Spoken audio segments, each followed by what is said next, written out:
Booyah! And we are live, ladies and gentlemen. Vice President Kamala Harris, the presumptive Democratic candidate, has selected her running mate.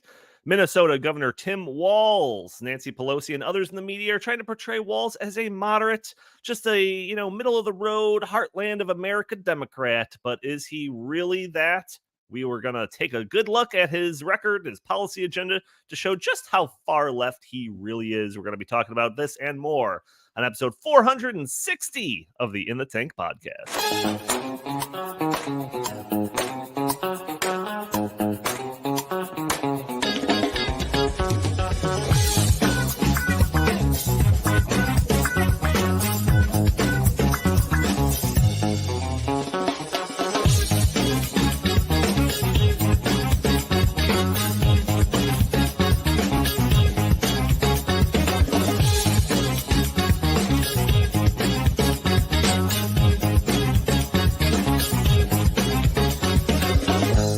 I can imagine what can be and be unburdened by what has been, Oh, God. Yes, welcome to the Tank podcast. As always, I am your host, Donald Kendal. I say as always, but that's not entirely true because I was not here last week. Jim, I think, filled in for me as host. I say I think because YouTube took our episode down because we had the gall of showing probably 30 seconds of Olympic footage and we got copyright striked and they took our video down. So if you want to check out that episode and you missed it, you're going to have to find the audio only version on iTunes. But we got a lot to talk about today and we have a full crew. I've got Jim Lakely, VP of the Heartland Institute. How are you doing today, good sir? He's muted. Classic Jim. Boomer Jim strikes Classic again. Jim again. Yeah.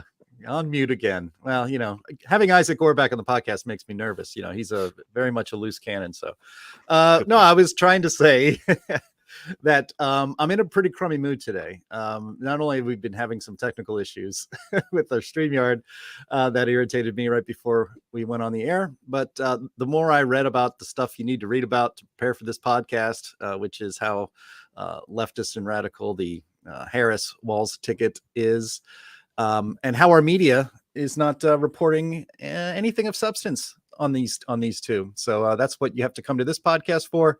But preparing for that got me pretty irritated. So we might have a good Jim rant or two today. We'll see. Sounds good. And StreamYard, we love you.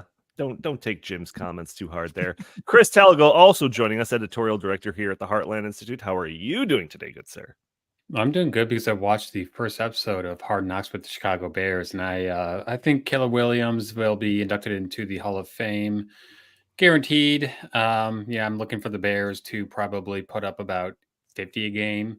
Caleb Williams probably going to throw for about 6,000 yards. It's gonna be a great year for the Bears this year. Well, see, I'm not looking too far ahead. I'm still stuck on the Chicago White Sox, which I think are just going to be powering to the top of the standings after their win the other day. Well, they did just fire their manager, so I think they are going to turn around. Yeah, no. This means that they're going to lose even more. How dare you? All right, Isaac Orr. You are the, what are you? What's your title? You're the Vice President of Research at Always On Energy Research. Isaac, we haven't had you on since this new organization that you're a part of. Why don't you say hi and tell us about it? Sure. Yeah. Isaac Orr, Vice President of Always On Energy Research. Also a partial owner in the Green Bay Packers. So I thought Chris's little off the top thing was very adorable. Like a teddy bear just chained up in the woods, hope springs eternal down south. And so Always On Energy Research is a think tank that Mitch Rolling and I founded. And basically what we are doing is we're making sure that everybody in the United States has access to reliable and affordable electricity. A controversial statement in this year of 2024. Jeez, Isaac, what's wrong with you? Yeah, how dare you? I mean, we're wind and solar only on this podcast, man. So you take your dirty coal and natural gas and get out of here. Excuse me, it's clean, beautiful coal, Donald. That's good. Yeah, and I figured Andy's on vacation or something because he would have had the Greta drop right there. Good point. No shade at the production value of this stuff. I didn't mean it that way. I didn't. I promise. How dare you?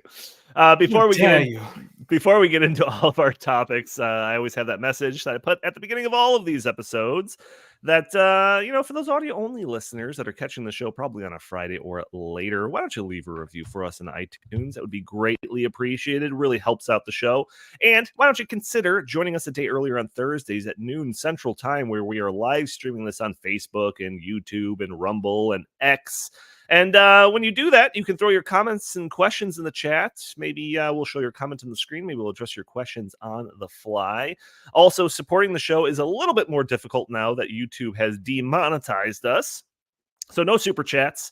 Apparently, you can still do that on Rumble. But if you want to support the show, you can do so still by going to heartland.org/inthetank. And you can, support the show with a few bucks there. And it's a good way to do it because YouTube won't take a 30% cut of those donations there. So support the show directly that way, or you could support the show just by hitting the like button, sharing this content, subscribing if you haven't already, or just leaving a comment under the video.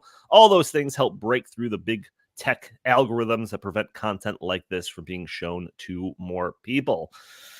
So, gentlemen, Tim Walz, we're going to talk about him, but I've been gone for a week, and while I was on vacation on the TV in like the cabin where the Olympics, wasn't really watching, but it was just on. So anytime I would come back for whatever reason, I would see on the TV what event was going on.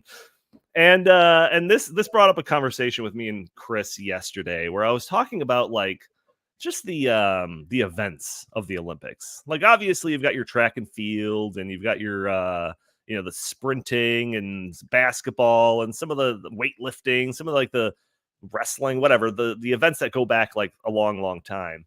But I was noticing like all of these different events while I was just periodically like checking in and seeing what was on the TV. Or it was like handball is an Olympic sport, speed walking, 3-on-3 basketball. Like what is this, guys? Dude. Didn't you love that episode of Malcolm in the Middle where Hal was a speed walker, Donald? Like, I did. That in and of itself merits Olympic consideration. Thank you very much. Jim, you're going to say something. You're forgetting the hottest new Olympic sport this year, breakdancing. Yes, I was going to get to that. Breakdancing, an Olympic sport now. Is flag football an Olympic sport now too? No, that's I was also going to mention that. That's okay. Debuting 4 years from now when they have it in LA. Is that where that's really? Gonna be? Are you serious? Sure. Flag football is going to be Olympic sport. I just want to like meet.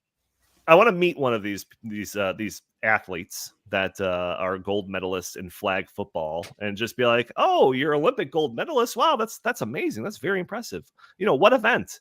Oh, breakdancing." What? Like, I don't know. It's I've never been like the biggest Olympics fan or whatever. Maybe I'll check in sometimes or watch some occasional events or something like that. But like, is it just becoming increasingly just like a farce? Is this the world we are in 2024? Olympics is desperate for viewers and they're desperate to attract younger viewers. So that's why they are resorting to breakdancing and all these weird sports because the 3-on-3 basketball thing I think is so perfect because it's it's gimmicky in nature and it reminds me of what I used to do in the driveway with my friends, and now it's an Olympic sport. It's like what's next, horse? Hacky sack. Yes. Yeah. I want to see frisbee golf to be in there.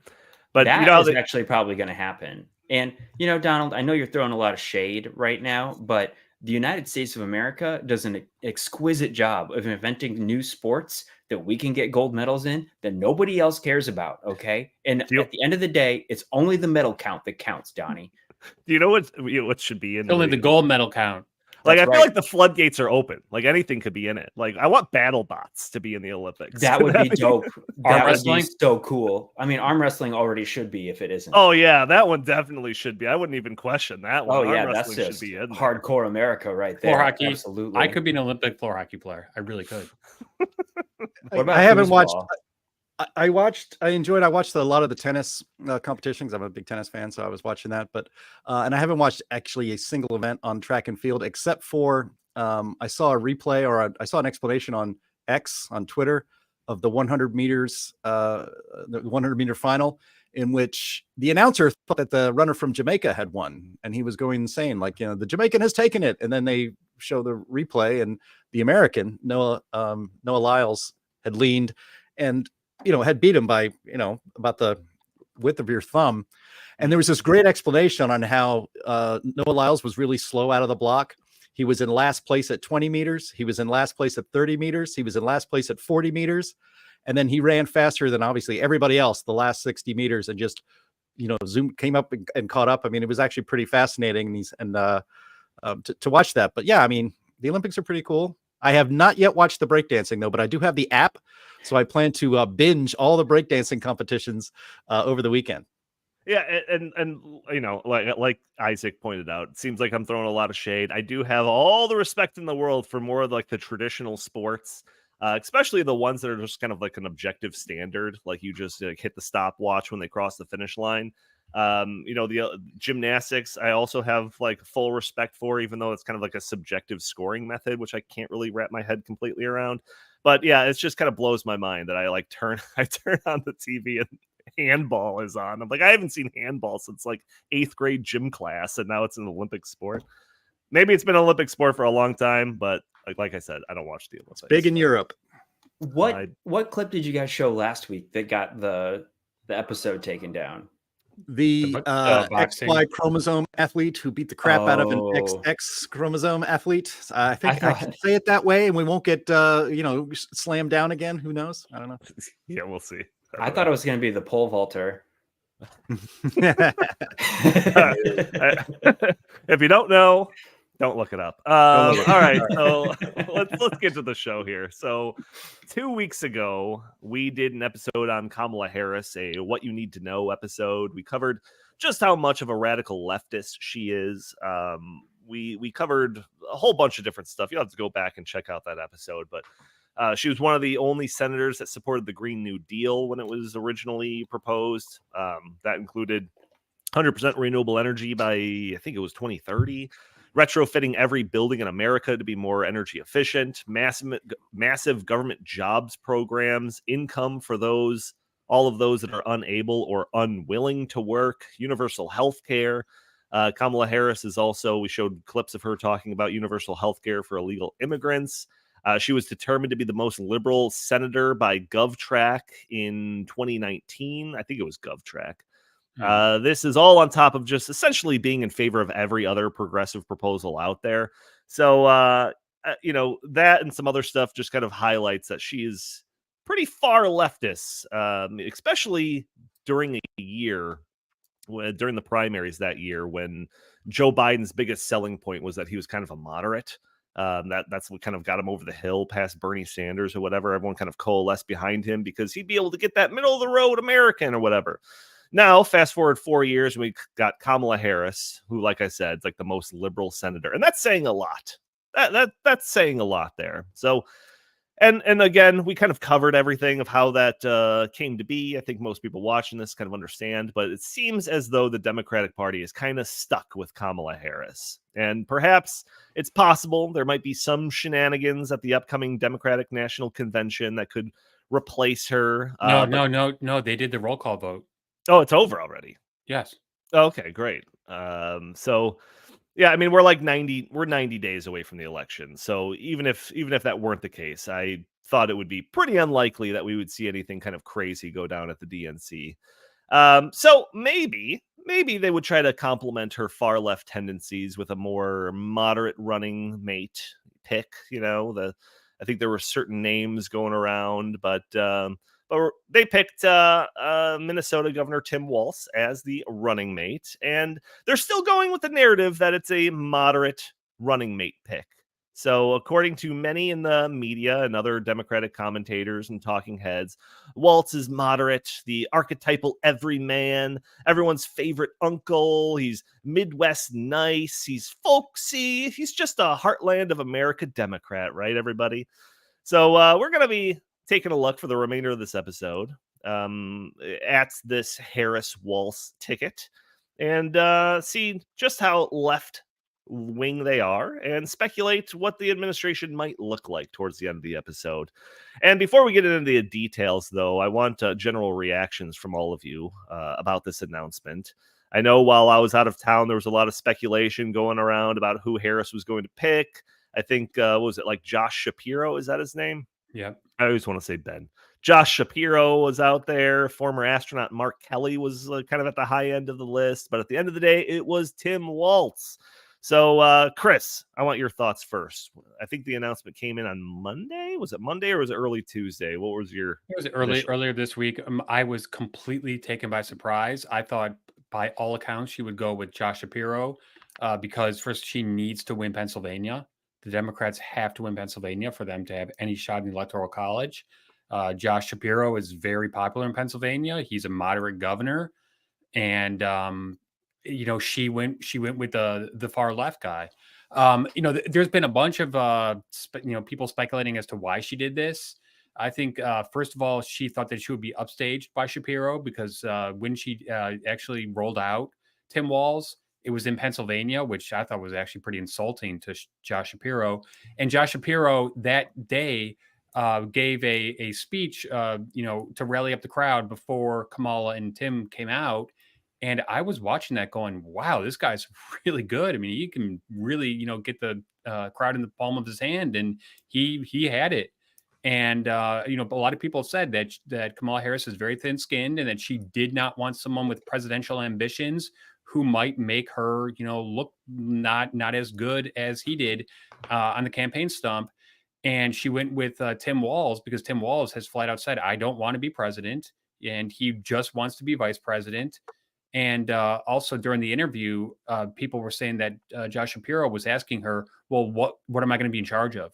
And Tim Walz was saying, I will just do whatever you tell me to do. So he was, definitely on board with whatever she wanted him to be. And I think that it's going to be a big mistake because I think, if she wanted to win, she had to placate the moderates, but she didn't. She doubled down because I think that she, just wants to appease the base. So I think this is going to bite her in the end, and I think it's not going to help her reach the independent voters that she needs to win. Because for all the talk about the polls and this and that, let's always remember that this is going to come down to 6 or 7 states, and it's going to come down to about 10,000 votes in each of those states. So why would she double down with a guy who's even more far left than her? And I know we're going to get into all the policies that he's been preaching and enacting during his career. Why would she do that? Mm-hmm. And I think that just goes to show that she's weak, that she's indecisive, and that when it comes down to it, she makes poor decisions. So I was very surprised. If someone would have asked me to put money on it, I would have thought Shapiro guaranteed by a landslide. So. Yeah, I will admit that I really didn't have my finger anywhere close to the pulse of this this decision for their running mate for Kamala Harris. I kind of thought that she would go with the astronaut guy. I feel like that would get a lot of kind of middle of the road voters. But she can't do that. But she can't do that because he's a border hawk, and she was the border czar, and she painted herself into this corner.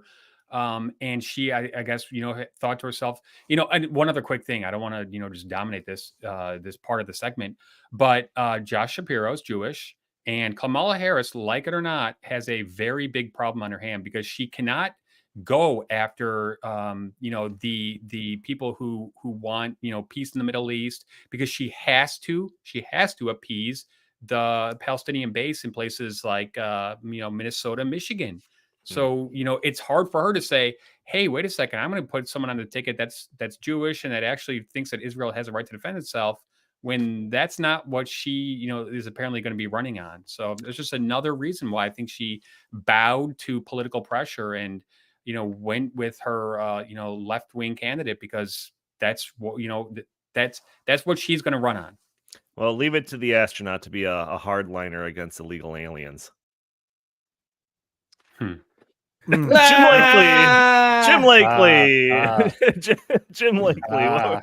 That was a good one, Donnie. You didn't deserve that. Yeah. Well, I have so many videos in the back end of the studio here that I can't even play any sound effects, but you don't deserve a rim shot for that one. But, Oh, come on. When I heard that she picked Walz, though, I mean, I knew a little bit about him. First thing I thought, I was like, oh my God, they picked Isaac's boy up there in Minnesota. He's had to live under. That's why I'm saving under Isaac Walz. for last on Yeah, this. he goes last. But yeah, and when I was looking up clips that we're going to play in this pod, starting with the absurdity of Nancy Pelosi describing him as a moderate and not a hard leftist, as his record shows and his statements show that what he is. But the reaction by our propaganda media is like pushing this idea that he's just like, your MSNBC dad, and Kamala's your fun wine aunt and all that kind of nonsense. Yes. So again, you're going to have to come to a podcast like this and others that we all enjoy to get the real story about Tim Walz and Kamala Harris in 90 days before the election. 90 days. It's just mind blowing. 4 weeks ago, Donald Trump was shot. His brains were almost splattered all across a stage in Butler, Pennsylvania. And it's as if it never happened. And now we've got, the fun wine aunt Kamala and my MSNBC dad or uncle Tim Walz. That's what our media is pushing these days. It's disgusting, actually. I told you I was going to get mad. Here we go. You should just throw it to Isaac now. Isaac. I know you're the most familiar with Tim Walz. One of the main reasons why you were invited onto today's show. Clearly, you weren't invited for your laughing at my jokes. But what were your first reactions when Walz's name was pulled out of the hat? I was very surprised. I also thought Josh Shapiro was the more logical choice. But I told my coworker Mitch, like, hey, if it's Walz, we have to have an article up like tomorrow morning, because we have done more research on his energy record than anybody else. And I am very frustrated with Governor Walz just as a taxpayer. So he gave out rebate checks to everybody, but I didn't get one. Or he had it income limited, and just stuff like that, where it's like, come on, man, I'm paying my taxes here. Come on, man. I'm paying taxes. I want a little bit of that back. He and the Democrats in St. Paul spent a $17 billion surplus in one single year. And so there's a whole bunch of stuff like that. And I'm sure we'll get into this a little bit later, but he hasn't even been a good governor in terms of just competently leading the state. Minnesota had the largest COVID fraud in the country. It was a Feeding Our Future scandal. I don't know if you've heard of it, but almost $250 million were given to these groups. They were defrauding the Minnesota Department of Education. They said they were providing free meals for kids during the pandemic, and it turned out that this was going to fund second houses, third houses, luxury vacations, and things like that. And there was a really interesting article in the Minnesota Reformer where they basically called him out and said he was afraid to actually prosecute these cases or not give these organizations money. So it's a disaster from a good governance standpoint, and it's even worse from an energy standpoint. Yeah, the energy thing is definitely something I want to spend a pretty good deal of time on, just because, we've got you, energy expert, on the show. Heartland is energy kind of and climate centric, whatever primary, it's our bread and butter topic. So we're going to spend a lot of time on that, but there's so much different stuff that we can spend time going over. Just the fact that, again, this like knee jerk that he's like this middle of the road moderate guy, like it's immediately blown up, that narrative, by the fact that he was like endorsed, or at least this pick was being celebrated by Ilhan Omar and AOC and Jamal Pull the Fire Alarm Bowman. It's kind of a joke that, like, they haven't just like uniformly endorsed people like the squad members and all of that. So the fact that they were pretty happy to celebrate this, I think, is a little telling. But yeah, there's a lot to go over. There's a lot that we probably will just not spend any time on. I know there's like accusations of like stolen valor. No, not accusations. That is a fact. I've watched a lot of coverage on this yesterday, and this is an indisputable fact. Yeah. That he served 24 years in the Minnesota National Guard, and when they were deployed to Iraq, what did he do? He quit. He quit. He was in charge of a battalion So right when they were about to be deployed, he quit and he ended up running for political office. And the people who went to Iraq who would have been under his leadership have universally condemned what he did. And the fact that he has been on multiple occasions, you can check his bio on his governor profile and even on the campaign website for Kamala Harris, where it says that he served in wartime. That is just not true. There have been many videos and times where he has said and alluded to that, carrying a weapon in war. Not true. Not true. 1000%. And that goes to show that he is dishonest and he does not respect the people. I mean, this is a big deal. JD Vance is absolutely 1000% right to hone in on this, especially because JD Vance, guess what, was in the U.S. Marines and did deploy to the Middle East after 9/11. And, I watched some CNN and MSNBC last night saying, no, he didn't. He was just in communications. He was never, on the front lines. Not true. Not true. Yeah, I was going to say that we probably won't talk about that, but there you go. You got the skinny of it. I mean, how can you not address that? Because this goes to the core of his character. Sure. No. Leaders don't abandon their battalion of hundreds of people right when they need to actually go into a dangerous environment. That's not what they do. And I'm not even suggesting that it's not important. Figure that we're going to be spending more time on the policy stuff.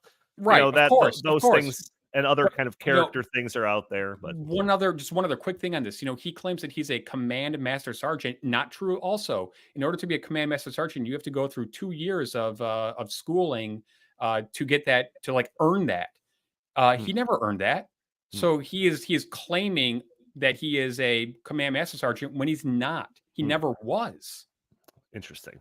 So they're here just to drive home the kind of that media narrative that they're trying to paint, that he's just this middle of the road guy.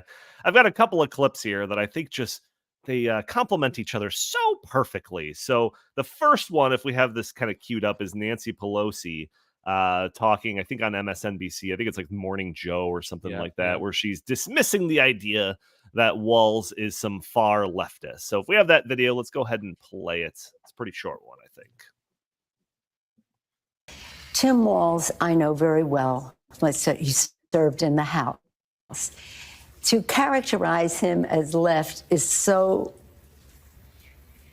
unreal. It's just not what the question. He's right down the middle. He's a Heartland of America Democrat.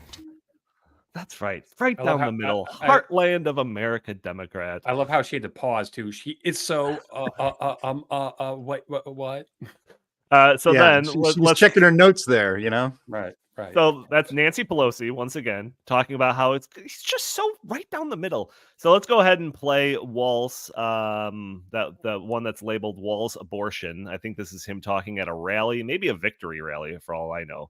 Let's go ahead and play that clip, please. And my record is so pro-choice. Nancy Pelosi asked me if I should tone it down. I stand with Planned Parenthood, and we won. So in one clip, you got Nancy Pelosi saying he couldn't be more down the middle. Couldn't be more down the middle. And then the other clip is him saying, yeah, Nancy Pelosi told me to tone it down on abortion, but screw her. It's just those two clips existing in the same universe is almost too perfect. So that's a great illustration. So let's just start kind of marching our way through some of these policy stuff. A lot of this is kind of his record, but a lot of this is stuff that he supports and, his agenda going forward. Let's start off with COVID, since Isaac, you already brought that up, and like the big fraud and everything like that. So, he basically governed as with some of the worst and most authoritarian practices during the pandemic, and that's saying something. That's a pretty high bar. School and business lockdown, very strict school and business lockdowns, forcing hospitalized COVID patients back into nursing homes. I think, and Isaac, correct me if I'm wrong here, but Minnesota was the worst state when it came to the fatality rate amongst senior citizens. And I think it was specifically because of policies like that. Were we talking about this yesterday, or was that somebody else I was talking to? I think it was somebody else you were talking to, but Minnesota had this really bad policy of sending elderly people who had COVID that were in the hospital back to their nursing homes. And that's just a state law that's currently on the books. And, Governor Walz had emergency powers for a long time during the COVID pandemic. And I think that was definitely something where he definitely should not have done that, because he's essentially Amazon priming people with the virus to an area where the people are the most vulnerable. So, right. I mean, that was a huge oversight. And my colleague, John Phelan, when I worked at Center of the American Experiment, did a really good job of elaborating on, this is a big screw up on the part of the Walz administration, because he probably had the power, the emergency power to make alternative arrangements for that. And he just didn't. Yeah, no, that was a ridiculous one. I think Cuomo in New York did like a very similar thing. I think we spent time years ago talking about that. And Cuomo refused to use like the ship that had been sent up to New York. So I would argue that Cuomo did a worse job for that reason. And the Javits Center. Remember they built that giant Javits Center? Oh no. Yeah, I don't. But there was also he was getting a lot of heat from this, and I think we have the audio of this where they set up a snitch line. If your neighbors are going outside of quarantine or walking down the street past curfew or something like that, we're gonna set up a snitch line for you to go and rat out your neighbors. And I think we have the audio of that. If we do, let's play that, please. Hello, you have reached the Department of Public Safety stay-at-home hotline. The information you leave is considered public information. At the tone, please leave the following information: your name, your callback number, how the stay-at-home order is being violated, and where the stay-at-home order was violated. Thank you. Let's also remember that he made it. He basically came down on churches and said, "No, you cannot attend church services during COVID."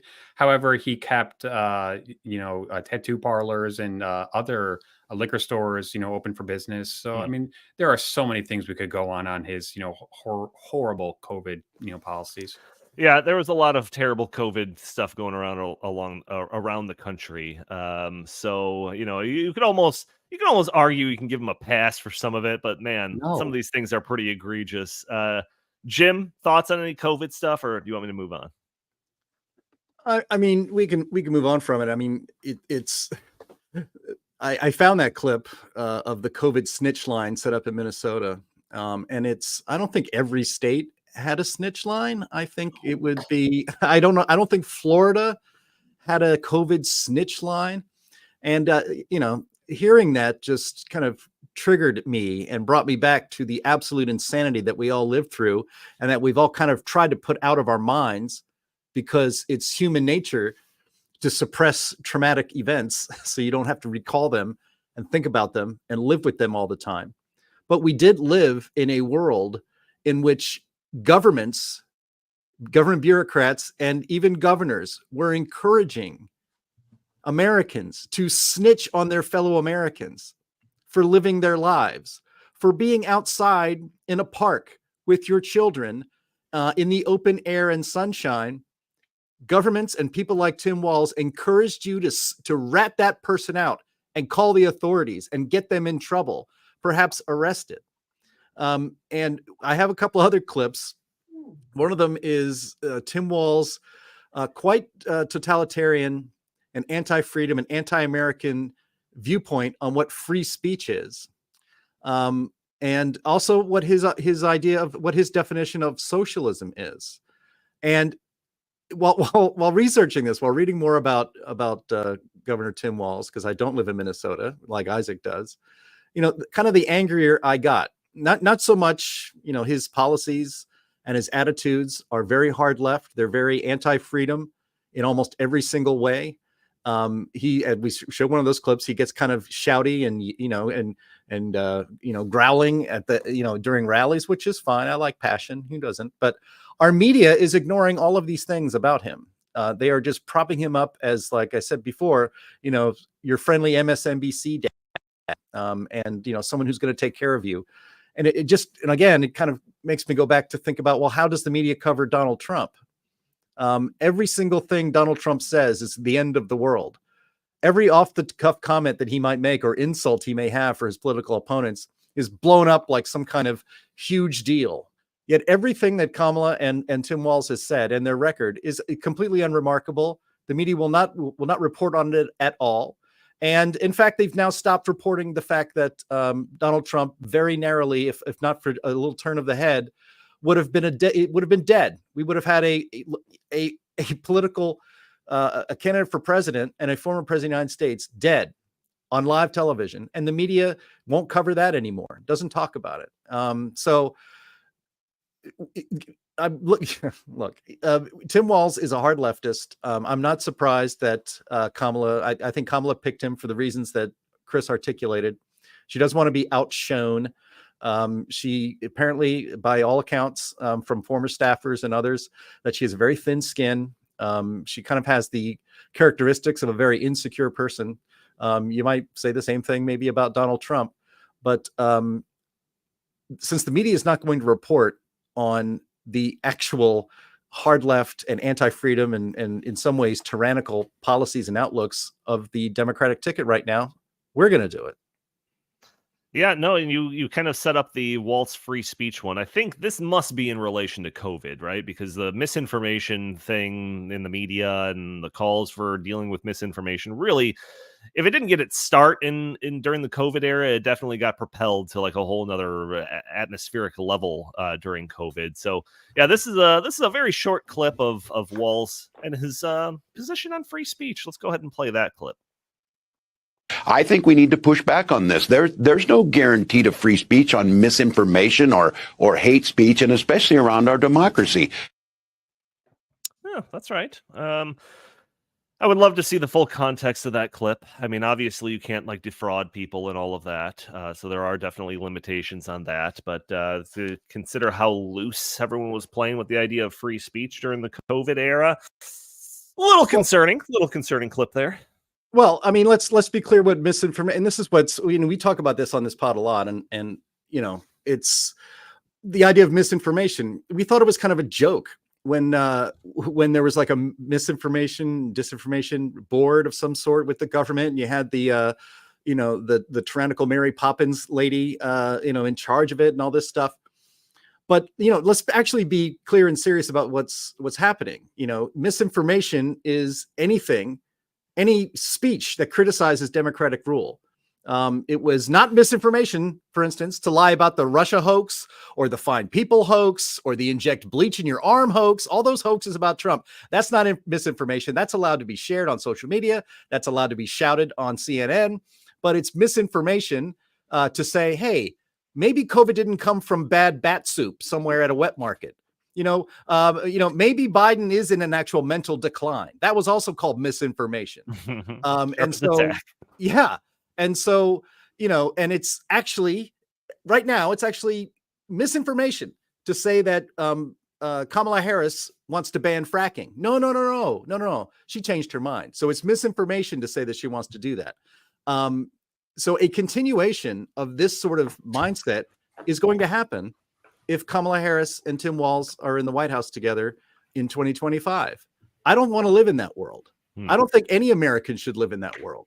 We should be able to say what we want and not have the regime label it as hate speech or misinformation and then be punished in some way for saying things that the regime doesn't like. Mm-hmm. Yeah, I'm gonna power through some of these other policy things. Feel free to just jump in if you want to comment, but I do want to dedicate like the last 20 minutes of this podcast to just the energy thing, because I think that's probably the most important. Saving the most important stuff for last. That's the theme of this episode.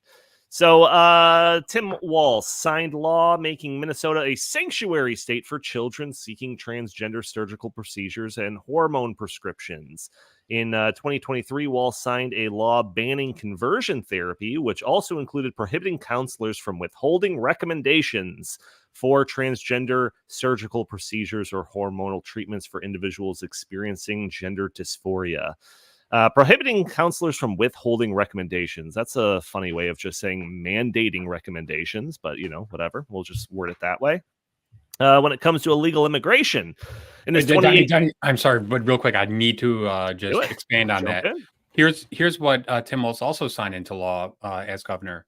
A law that says if you're a parent and you do not abide by the recommendations that your child should have, puberty blockers and such, the state of Minnesota can take your child away from you. Oh, good, good. That's the power we should grant the state. That's fantastic. Illegal immigration. In his 2018 gubernatorial race, Walz advocated for Minnesota to become a sanctuary state. He just wants to be a sanctuary state for everything. Advocated for driver's license for illegal immigrants. Actually, did he sign that into law? Yes, already? free tuition also for college. Free college tuition for illegal immigrants. So, I mean, a lot of these things aren't necessarily reflective of being right down the middle of the road, as Nancy Pelosi described. It seems like that's something a little bit more of a AOC squad type proposals there, but hey, this is the world we live in now. How about his reaction to the 2020 riots, which, let's not forget, originated in Minneapolis? Mm-hmm. How did the governor of that state react when Minneapolis was being burned? And the mayor of Minneapolis, who I disagree with on most points, immediately was saying, we need the National Guard, we need the National Guard. Tim Walz waited days. Tim Walz's wife came out and said, not verbatim, but something like, I left the windows open because I just wanted to smell the burning tires and such. Tim Walz actually came out when all this was happening and defended the riots. He totally defended it. Right. He's not a leader. We need a candle flavor or whatever, a scented candle of burning car tires, and send it to her. That'd be great.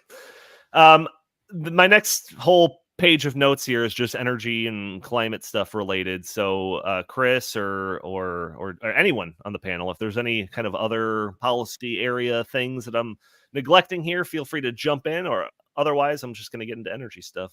Well, I'll just add that this ticket is just perfect when it comes to that George Floyd BLM Antifa riots. We had the governor who let it burn, let the cities burn for days and days, and we have he's the vice presidential candidate, and the presidential candidate promoted a bail fund for those rioters. So it's like it's the 1-2 punch of of encouraging basically a revolution in the United States and a violent one on the streets are now your 1-2 on the Democratic ticket. Pretty, wow, what a coincidence. Jim, those were mostly peaceful protests. Yeah. Come on.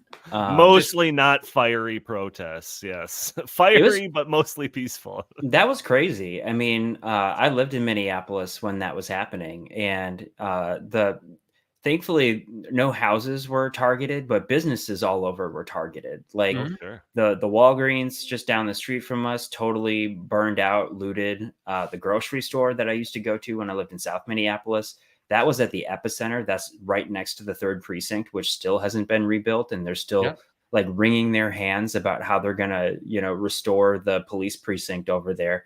The Target, and they burned down an affordable housing development that was going up, and a whole bunch of businesses on Lake Street that were owned by, Hispanic, Asian Americans, stuff like that. They all got their stuff busted up too. So it was really bad for the community. And, now there's a Raising Cane's over there where the Wendy's used to be. So I guess they upgraded in that respect. But it definitely should not have been allowed to go on as long as it was, or long as it did.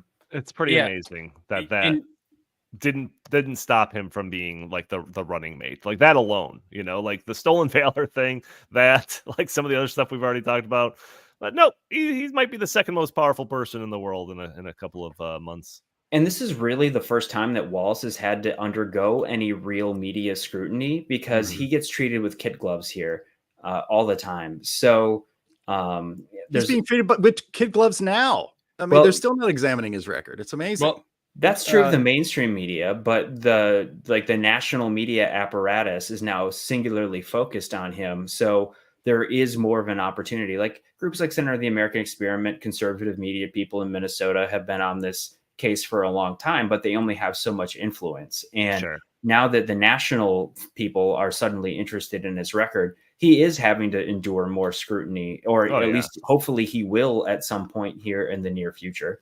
Right. Yeah, you got the Just Fox News and the Breitbarts and the Blaze Media and podcasts like this are all now having an excuse to talk about this guy. So go ahead, Chris.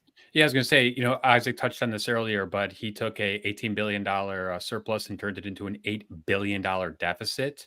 And Minnesota also has the 6th highest outmigration rate in the country. When it comes to business climate, they have the 44th worst business climate because of his taxes and regulations. I mean, he is a humongous regulator of businesses, fees, taxes, all sorts of rules, pushed upon them.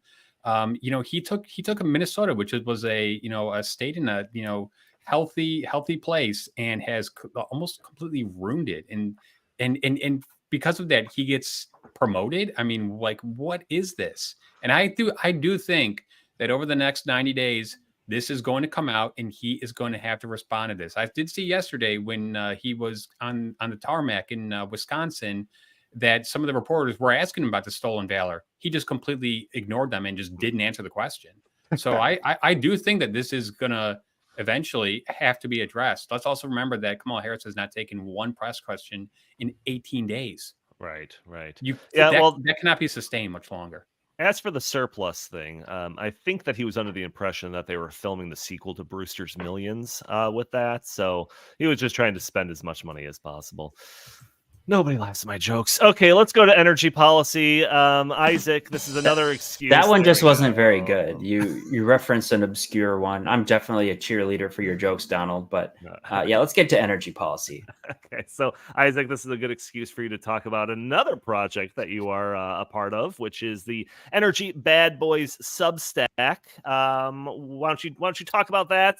And let's start going over your latest entry of that publication here.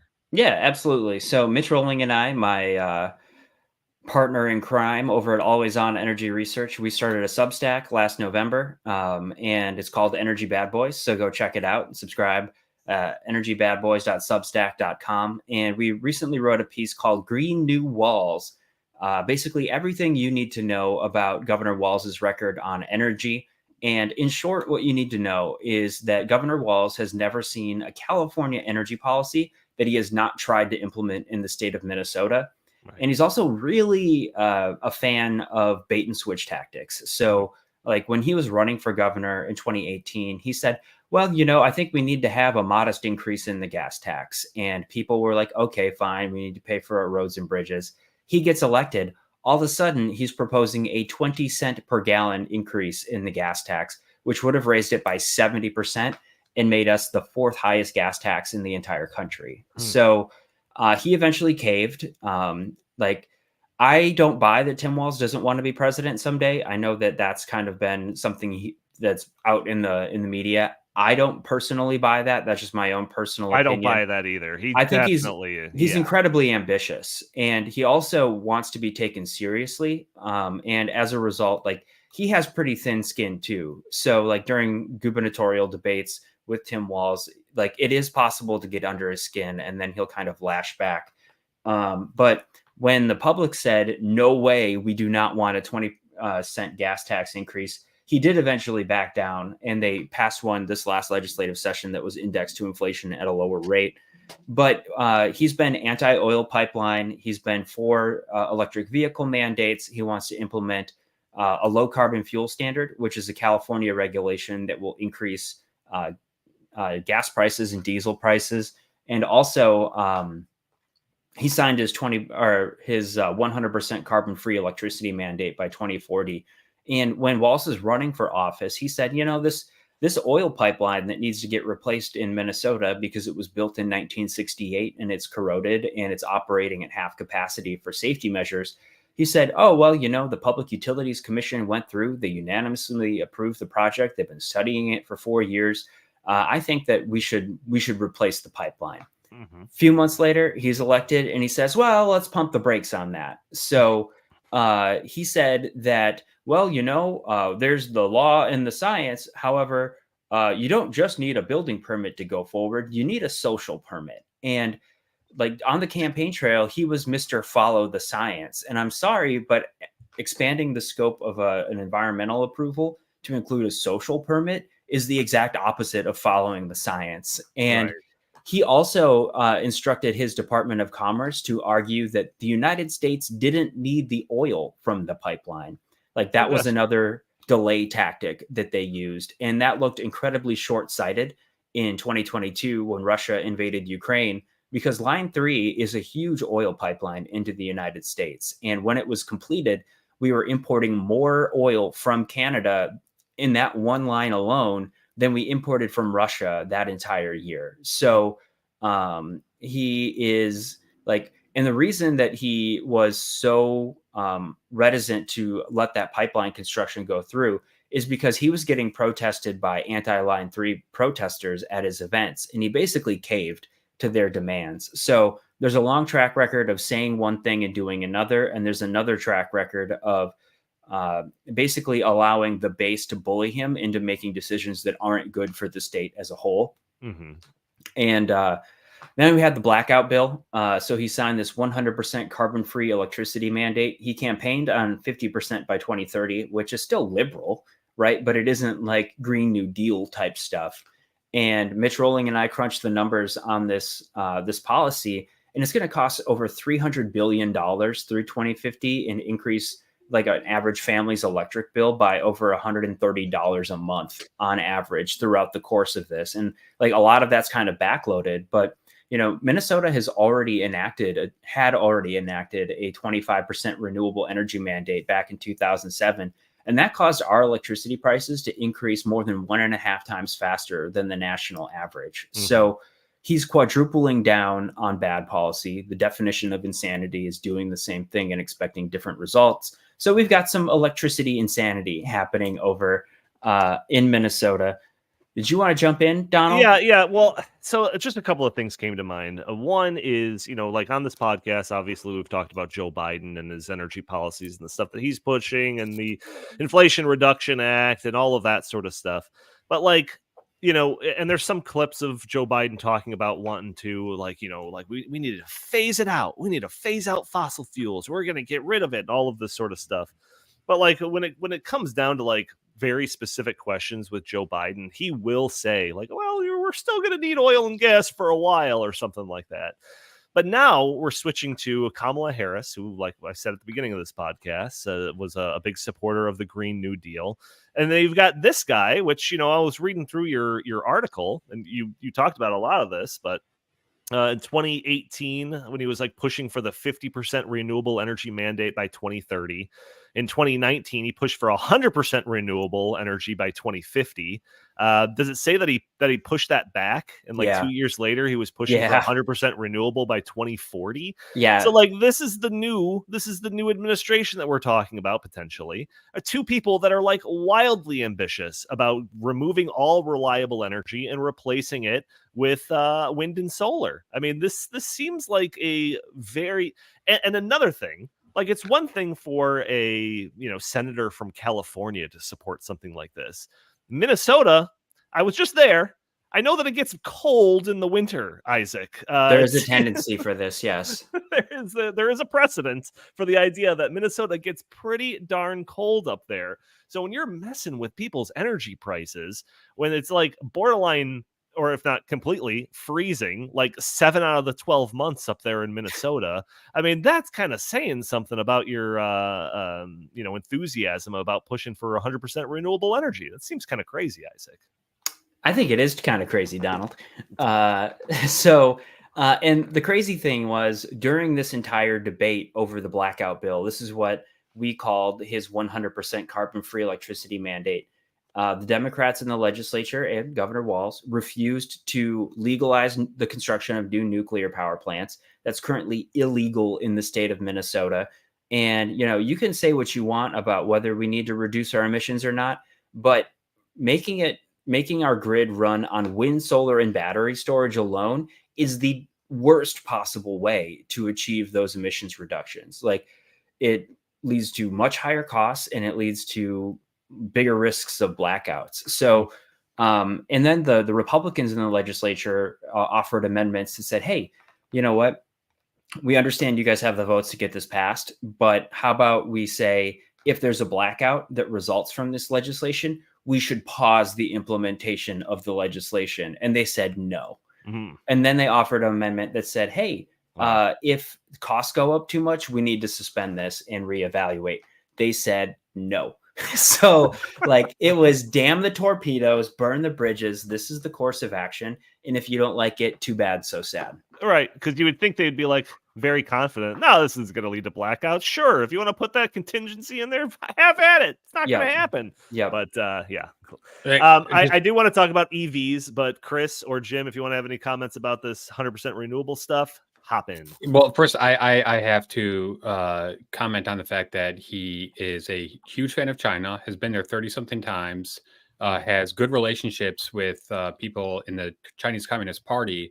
So actually watching a report with Peter Schweizer, who knows a lot about this kind of stuff, saying that there are businesses and all sorts of underhanded things going on with him there.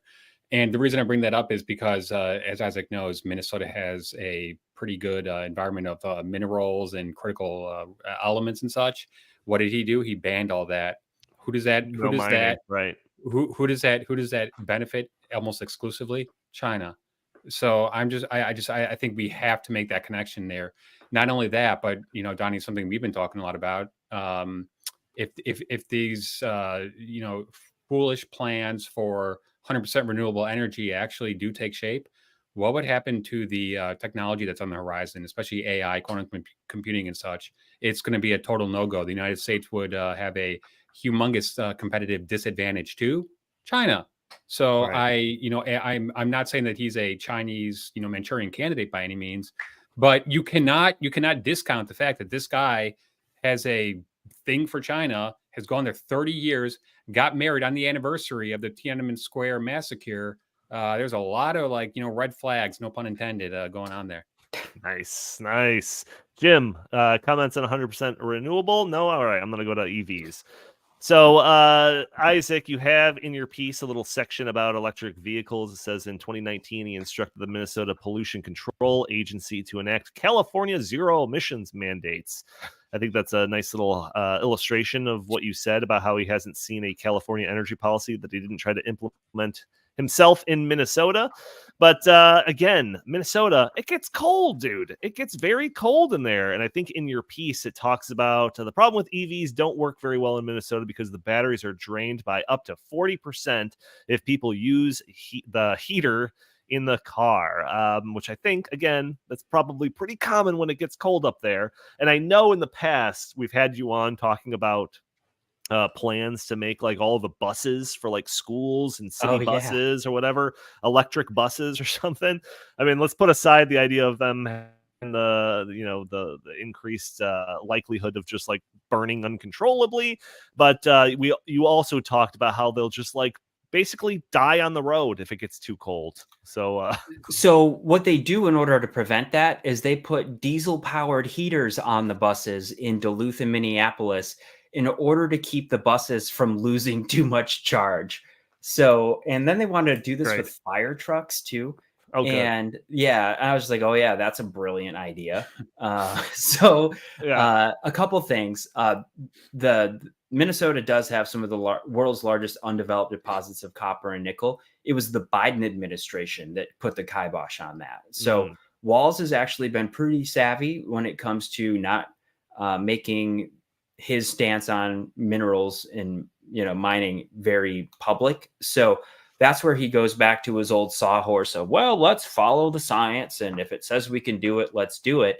But he hasn't had to take a position on it because the Biden administration pulled the leases for Twin Metals and they canceled a critical wetlands permit from the Army Corps of Engineers for Polymet. So he hasn't had to actually take a position on that. If he did, then maybe we'd know his true colors on it. But if he cared, he would have come out and said, I strongly disagree with this position. Just like that's true. I'm not saying that's wrong. I mean, just like many Republican governors have been doing across the board when Biden comes in and puts federal mandates, that are, not in the best interest of that state. Yeah, we're in agreement on that for sure, Chris. Wait, Christine says, so what is the green gain there exactly with the diesel generators in EV buses? Purely on the virtue signaling front. Purely on the virtue signaling point. You get some points for that. When it comes to the actual environment, that's secondary for politicians and all of that. Jim, EVs. This is something that surely you can rant about. I'm just waiting for the footage of a EV fire truck in an uncontrollable fire state with 6 other fire trucks trying to put it out. I know that's inevitable at this point. What are your thoughts on any of this, Jim? I mean, the EV mandate. Well, first of all, I mean, again, you're starting to trigger me. All these memories are flashing back. I think it was just a couple weeks ago. Mayor Pete, our Commerce Secretary, Transportation Secretary, was on one of the Sunday shows, and he was challenged that there's an electric vehicle mandate. So there's no EV mandate. Again, more gaslighting. When you raise the CAFE standards, when you demand that ordinary operating vehicles like your Toyota Tacoma or your GMC truck or even your Honda Accord have to adhere to higher and higher and higher mileage, miles per gallon standards that are absolutely technologically unachievable. The only way you can get to that number through your fleet is by making electric vehicles, which they count as having 0 emissions. And of course, it's not miles per gallon of gasoline because there's no gasoline in them. So if you bank enough electric vehicles, then then the government will smile upon you and you will not be punished by the government. And so, yes, that is an electric vehicle mandate, because these companies would not be making as many of these vehicles as they are if not for the government making them do it. And now we are left with, I think they canceled making any more the Ford F-150 Lightning. They don't make any more 2024 models. I think they stopped doing that halfway through their planned run, and they still can't sell the ones they have. So they're just going to keep them in storage and pop a 2025 number on it to pretend that it's an actually new model. But, these electric vehicle mandates, they don't make sense almost anywhere. They certainly do not make sense in Minnesota. But it's because I think some of our commenters here on the live stream that they don't want you in a car at all. That's the whole point of all of this, is to get you out of your car. A car means freedom. Freedom means difficult to govern. And, the modern left, if their one goal is to make us, is to try to make us as easy to govern or rule as possible. And anything that increases our freedom gets in the way of that. And that's why, the electric vehicle mandate exists. But if there's one place that should work the least, it is in the state of Minnesota. And, God bless you, Isaac, for living up there. But the people of Minnesota get the government they elected. And hope, we're going to see if America is going to vote for this stuff. I got to just piggyback off that real quick, Donnie. Sorry. But, I've been watching a couple of their recent rallies. And one of the themes that they are really honing in on is that they are the ticket for freedom. Now, what they mean by that is they are talking about the freedom to abort children.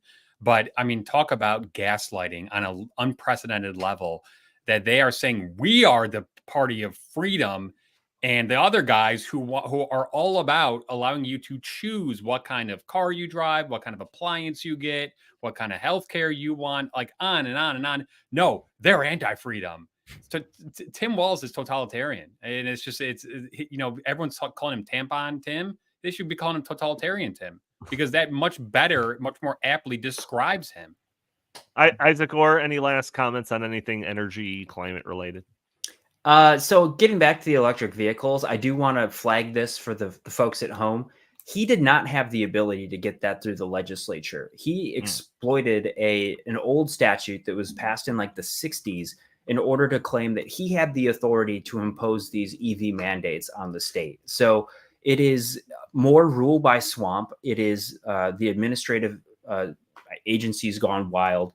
And it's the same thing that's happening at the federal level with the EPA. So this bodes really poorly for the reliability of the grid moving forward, because if we have a Harris-Walz administration, EPA is going to continue to kneecap the reliable power plants on the system and pretend that the wind and solar and battery storage is going to be enough to help us, keep the lights on moving forward, which just isn't true. It's objectively false. So there will be consequences for this election. Absolutely.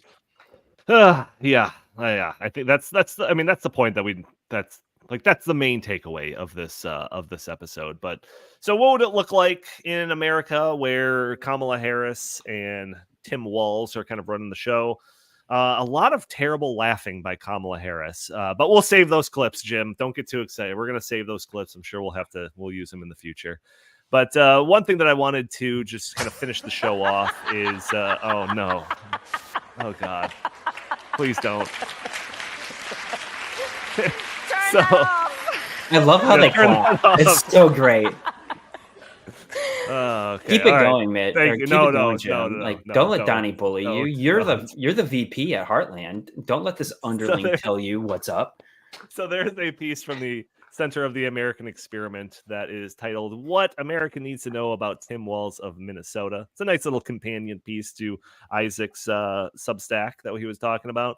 But this just kind of shows some of the results for Minnesota under the reign of Tim Walz. So big increase in crime in Minnesota. Just kind of go through each one of these is like a chart. So just show the chart as I'm going through. Big increase in crime during his term as governor. It has now increased past the national average. When it comes to education, reading and math proficiency has gone down while per pupil spending has increased. Annual per capita income growth has lagged behind the national average after previously outpacing it. When it comes to energy prices, they are growing in Minnesota faster than the national average. You'll see in that chart that it's just basically just short of California. And that people are now leaving in droves when it comes to Minnesota. Apparently, the cost of living is a little bit out of whack, causing people to probably head to warmer waters down south, if I had to guess. So you can spend time on any of these links. All the stuff that we talk about is linked in the show notes if you want to get a little bit of a deeper dive into some of it. But gentlemen, we are already 6.5 minutes long here. So if anyone has any final thoughts or anything that we may have missed when it comes to Tim Walz or Kamala Harris, feel free to jump in. Yeah, just real quick.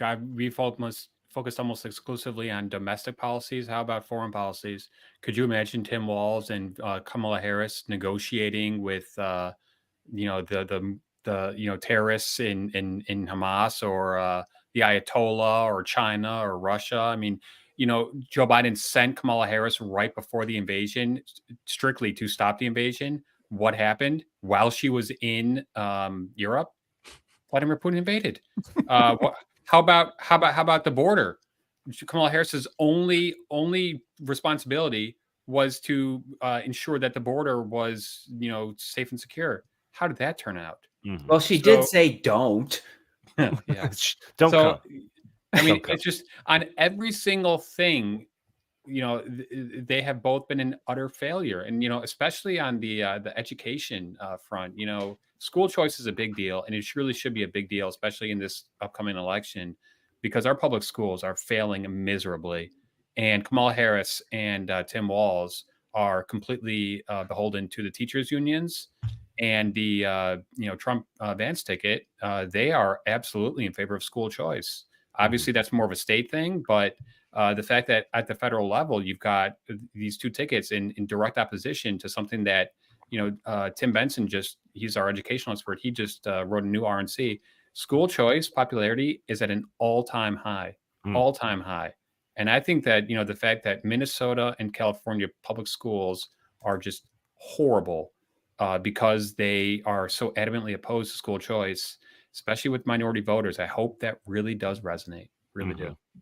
Isaac Orr, any final thoughts, comments about anything that we've talked about so far? Yeah, I mean, if you want to learn more about other things that maybe we didn't touch on in as much depth as you would have preferred, go to americanexperiment.org. That's my old stomping grounds. But if you want to give money to Always On Energy Research, we are tax deductible. So you can go to aoenergy.org and make sure to check out Energy Bad Boys. Absolutely. Jim Likely, final thoughts. What do you got to pitch? Yeah, well, we do have our Institute does have our benefit dinner coming up, our 40th birthday bash. It is at the Hilton Chicago on September 13th. Early bird tickets, you can get a little bit of a break on your ticket or table purchase if you go ahead and do that before August 16th is the end of our early bird rate. But we would love to see a lot of our listeners. I will be there. Donnie will be there. Chris will be there. All the Heartlanders will be there. And so we'd love to meet you if you're a fan of the show and see you there. It's going to be fantastic. And of course, as I'm showing on the screen now, our keynote speaker is the one, the only, the most changed man in Europe, probably, Nigel Farage. He is probably the greatest champion of freedom in a political position anywhere on the other side of the Atlantic. And he's going to come to this side of the Atlantic and give a fantastic speech, and he's going to inspire us in our fight for freedom. And we're also giving the Heartland Liberty Prize to Hillsdale College President Larry Arnn. I know a lot of people that listen to this podcast and that follow the Heartland Institute are also fans of Hillsdale. Larry Arnn has been training generations of young people to appreciate what this country is, how it was founded, and how we can preserve it. So it's going to be a one of our best benefit dinners ever. So I hope to see a lot of people that listen and watch this there. Go to heartland.org for more information as well. That's as long as the city isn't burned down during the DNC. Yes. Yes. Big contingency there. Yeah. We'll be roasting marshmallows outside on the still burning streets of Chicago after the DNC. We'll open the windows so we can be taking in those fumes. Yeah. That's right. That's right.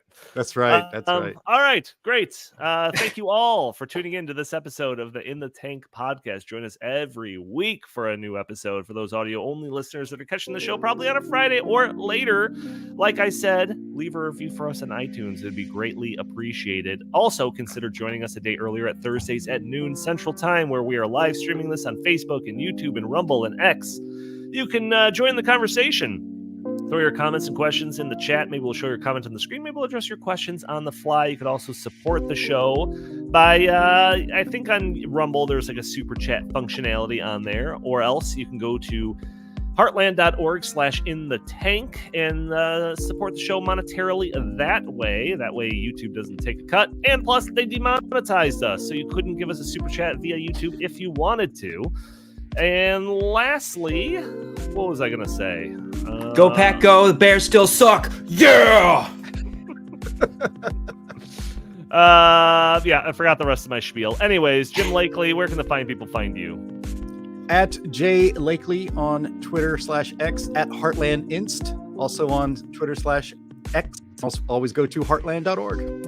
Oh yeah, it was just the idea that hitting that like button, sharing this content, subscribing if you haven't already, and leaving a comment all help break through those big tech algorithms, prevent content like this from being shown to more people. That's what I was going to say, Isaac. Or where can the fine people find you?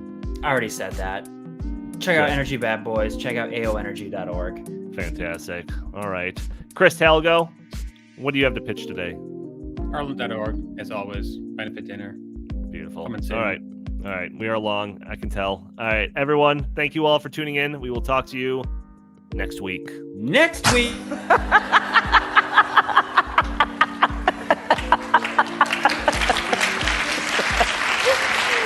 that off.